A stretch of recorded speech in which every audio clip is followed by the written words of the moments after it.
Baik, kalau kita lihat, yalah saya rasa mungkin soalan itu berpunca daripada kaedah pemilihan ketua pemuda sebelum ini, yang mana memang betul terdapat desakan ataupun kesaan daripada rakan-rakan angkatan muda untuk saya ke depan.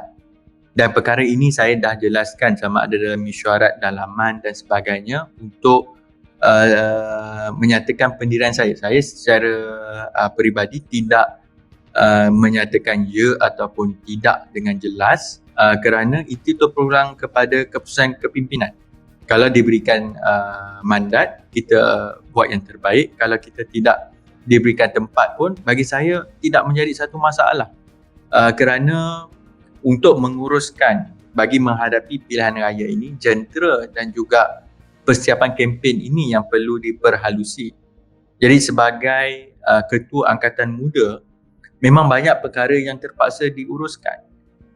Seperti mana yang mungkin pendengar boleh ikuti, kalau minggu lepas kita adakan Kongres Angkatan Muda, kita dapat lihat isu-isu yang dikupas itu merangkumi keadaan semasa dan menunjukkan bahawa akar umbi Angkatan Muda ini peka dengan masalah yang berlaku pada hari ini. Jadi dalam soal hubungan, memang terdapat keterbatasan disebabkan oleh kawalan pergerakan. Untuk kita buat program aktiviti bersama, majlis dan sebagainya amat susah. Malah saya lihat pendekatan yang boleh diambil adalah untuk memperkuatkan jentera dan akar umbi masing-masing. Kerana kedudukan dan pangkat itu bukanlah segala-galanya. Yang lebih penting itu bila sudah ada tempat untuk kita bergerak, maka tempat inilah yang kita gunakan untuk menyatakan hasrat ataupun pandangan prinsip yang kita nak perjuangkan. Jadi bagi saya tidak ada masalah untuk saudara Syazni menjadi sebagai ketua pemuda Pakatan Harapan, sementara saya boleh menumpukan kepada menggerakkan angkatan muda dan memastikan bahawa akar umbi keadilan ini dapat memberi kerjasama dan juga menggerakkan program-program kebajikan yang amat diperlukan oleh rakyat buat ketika ini. Tadi YB sebut Kongres lalu. Cadangan YB dalam konteks dalam Kongres bahawa penggunaan logo PKR pada PRU akan datang nampaknya tidak mendapat sambutan baik di kalangan pemimpin Pakatan Harapan. Jadi adakah YB berasa kecewa cadangan ini ditolak ataupun tidak diterima ataupun tidak mendapat sambutan? Untuk memahami konteks bagaimana perkara itu timbul dalam Kongres, supaya saya rasa ini peluang jugalah saudara Lam untuk memahami situasinya. Dalam pengurusan organisasi, mesyuarat terbesar ataupun perbincangan terbesar itu sudah pasti adalah Kongres. Dalam keadaan untuk menguruskan organisasi AMK misalnya, setiap bulan Majlis Pimpinan akan mengadakan mesyuarat. Jadi mesyuarat bulanan itu kita adakan. Tetapi bila sampai cukup tahun, kita perlu ada mesyuarat agung tahunan yang melibatkan kawasan-kawasan cabang-cabang AMK. Jadi dalam mempersiapkan diri untuk memasuki Kongres, sudah pasti hasrat ataupun pandangan akar umbi ini kita perlu ketengahkan. Paling kurang untuk dibincangkan dalam suasana mesyuarat. Sebab itu kalau diteliti, ucapan yang saya sampaikan itu sebenarnya agak padat dan panjang.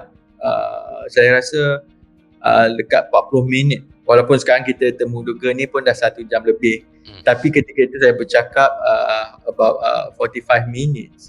Yang mana isu yang disentuh itu pelbagai. Soal kelangsungan kehidupan anak muda, soal bagaimana kita meneruskan kerja-kerja kebajikan, apa yang diusahakan oleh peringkat AMK, bagaimana kita memperjuangkan nasib pembeli rumah prima sebagai contoh, rumah mampu milik tetapi ada yang terasa tertipu, rumah tidak siap, terbengkalai, sakit dan sebagainya. Itu antara yang kita perjuangkan. Jadi dalam soal logo itu, bagi saya hanya menyampaikan hasrat daripada akar umbi keadilan. Setakat ini yang dilihat bahawa pandangan itu ada konsensus, ucapan dasar itu diterima dan saya menyampaikan. Cuma reaksi daripada sahabat itu kita ambil maklum, dan bagi saya sebab itu soal perbincangan itu dia melalui mesyuarat, betul, ini mesyuarat AMK, tetapi ialah diikuti secara langsung oleh media. Jadi bagaimana untuk kita menguruskan pandangan kalau kita tak boleh bercakap dalam soal pandangan akar umbi itu. Jadi bagi saya itu adalah platform yang terbaik untuk kami nyatakan hasrat, tetapi bukan untuk memperkecilkan mana-mana pihak. Kerana asas dia apa? Ini bukan ketaksupan bendera keadilan. Saya minta maaf, saya pun bercakap belakang ni pun ada logo keadilan di pejabat. Bukan ketaksuban untuk hanya logo keadilan saja boleh diguna pakai. Tapi sebenarnya soal praktikal. Sangat mudah ceritanya, PRU yang lepas 2018 kita dah gunakan logo ini. Sementara ketika 22 bulan itu pun berlaku pilihan raya kecil, itulah medan yang sempat digunakan pakai untuk memperkenalkan logo Pakatan Harapan sebelum ini. Ada pilihan raya kecil yang menang, ada yang kalah. Kalau ikut track record pun yang bertanding logo keadilan menang lebih banyak lah kan. Tapi for me, to compare tu pun terlalu, bukan kita nak membandingkan dua bendera seolah mana yang lebih baik dan buruk. Ini soal praktikal. Bendera ini telah digunakan pakai. Kemudian sekarang ni kita berlaku era langkah Sheraton, setahun lebih kerajaan tebuk atap ini. Dan kita telah melangkaui 3 tahun sejak pilihan raya yang lepas, bermaksud ditambah pula dengan darurat, bermaksud tidak akan ada pilihan raya yang lain melainkan pilihan raya umum yang akan datang. Macam mana kita nak uji, nak compare, nak bandingkan penggunaan logo mana yang diterima? Bagi saya itu terlalu memenatkan. Jadi langkah yang praktikal, I think rakyat pun sebenarnya bukan nak pilih hanya semata logo. Rakyat nak pilih calon. If you ask me, what will be the biggest criteria oleh pengundi berdasarkan survey, berdasarkan pemerhatian, rakyat nak pilih calon. Kalau ada ahli parlimen yang rasa tidak melambangkan, rasa seolah-olah tidak sampai ke tahap menjadi ahli parlimen. Dulu kita tengok isu prasarana dan sebagainya dikecam kerana rakyat memilih individu yang nak menjadi pemimpin tersebut. Jadi sebenarnya isu pokok yang lebih besar ni biarlah calon yang diletakkan tu lebih berkualiti. Kerana itu dalam ucapan saya, soal calon ni saya tekankan, calon yang perlu diketengahkan ni lebih elok diangkat anak-anak muda kerana mereka ni tidak ada bebanan politik, no political baggage. Mungkin dari segi pendekatan itu mungkin kurang berpengalaman, tapi mungkin kurang pengalaman ambil rasuah, kurang pengalaman berpolitik dan sebagainya. Jadi isu itu saya tekankan panjang dalam ucapan saya. Dan akhirnya dari segi practicality, itu kupasan kami, why we should make it such a big fuss. Let us be united and make it practical. Itu saja. Tetapi kalau nak dibincangkan, nak dibahaskan, nak marah pun terpulanglah. Cuma sebab saya rasa isu yang lebih besar sekarang ini, kita buat kerja, kita laksanakan tanggungjawab.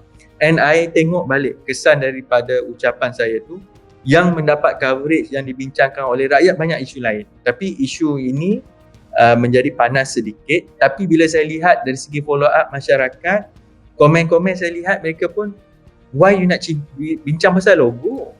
Ya, betul. We are in tough time. Kita nak address masalah COVID, isu kebajikan. Why you pick up such an issue about logo? So I didn't choose to make it a big issue.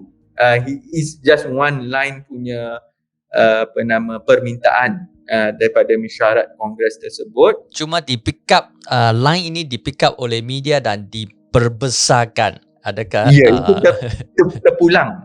Bagaimana mungkin is a hot sell ataupun boleh mendapat tarikan. Cuma yang saya jelaskan tadi is not based on terlalu taksub nak pakai logo keadilan, hanya keadilan je boleh memenangi hati rakyat. Semua pihak ada peranan dia. Kita jangan nafikan mereka dalam Pakatan Harapan. Perbincangan itu kena ada. Cadangan saya semua kaedah yang lebih praktikal, sebab yang menang nanti calon itu dikemukakan oleh parti masing-masing. Kalau keadilan punya calon itu bermutu, maka baguslah ahli parlimen tersebut. Kalau calon daripada DAP itu baik orangnya, maka baiklah kerjanya. Sebab yang bertanding itu masih daripada parti DAP, masih daripada parti Amanah, masih juga daripada parti Keadilan.